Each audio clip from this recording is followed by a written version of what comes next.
علیکم، مائی نیم is doctor اکرام عارف۔ آج جو ہم ٹاپک ڈسکس کرنے جا رہے ہیں وہ ہے کہ ایستھما کے جو مریض ہوتے ہیں ان کو آپ نے دیکھا ہوگا کہ سردیوں کا موسم ہوتا ہے، یہ سردیاں جیسے ہی آپ کا سیزن مطلب گرمیوں سے سردیوں کا موسم شروع ہوتا ہے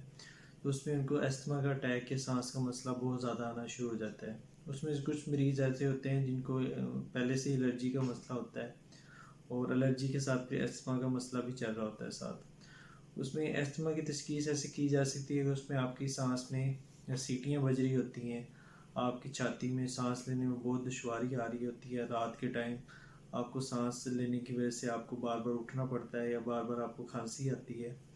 اور آپ کو کھانسی کرنے کے ساتھ ساتھ یہ ہو جاتا ہے کہ آپ کی جو پسلی ہیں اس میں بھی درد ہونا شروع ہو جاتا ہے۔ تو اس میں ایستھما کی مختلف سٹیجز ہوتی ہیں جس میں اس کو علاج سے بہتر یہ ہوتا ہے کہ آپ احتیاط بھی کریں اور ساتھ علاج بھی کروائیں۔ اب جو اس میں احتیاط سب سے پہلے ہوتا ہے کہ ماسک یوز کریں آپ، جیسے صبح کا جو ٹائم ہوتا ہے صبح 6 بجے کا اور شام 6 بجے کا اس ڈسٹنگ کا ٹائم ہوتا ہے، اس ٹائم جو ایستھما کے مریض ہوتے ہیں ان کا سانس کا مسئلہ بہت زیادہ آتا ہے، اس دوران ماسک پہن کے رکھیں، اور جو ہے جیسے موسم چینج ہو تو ٹھنڈی چیزوں سے اوائڈ کریں، مطلب آپ کولڈ چیزیں یوز نہ کریں۔ دوسرا یہ ہوتا ہے کہ آپ اپنی اگر آپ کو سنیزنگ ہو رہی ہے یا چھینکیں وغیرہ آ رہی ہیں تو آپ اس میں اینٹی الرجک میڈیکیشن بھی لے سکتے ہیں جس سے آپ کو زکام وغیرہ یا آپ کو چھینکیں آنا رک سکتی ہیں۔ دوسرا آپ کے اگر آپ چھاتی میں سیٹیاں بج رہی ہیں تو اس میں آپ بھاول مشین سے نیبولائز کروا سکتے ہیں، اس میں وینٹولین سے نیبولائز کر سکتے ہیں، یا اس میں ٹیبلٹس ہوتی ہیں جیسے کومبی ویر، ٹائیو ویر،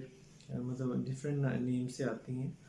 اور آپ اس میں کچھ لوگ میں انہیلر یوز کرتے ہیں، اس میں سالبو فوسر ڈفرینٹ نیم سے انہیلر آتے ہیں۔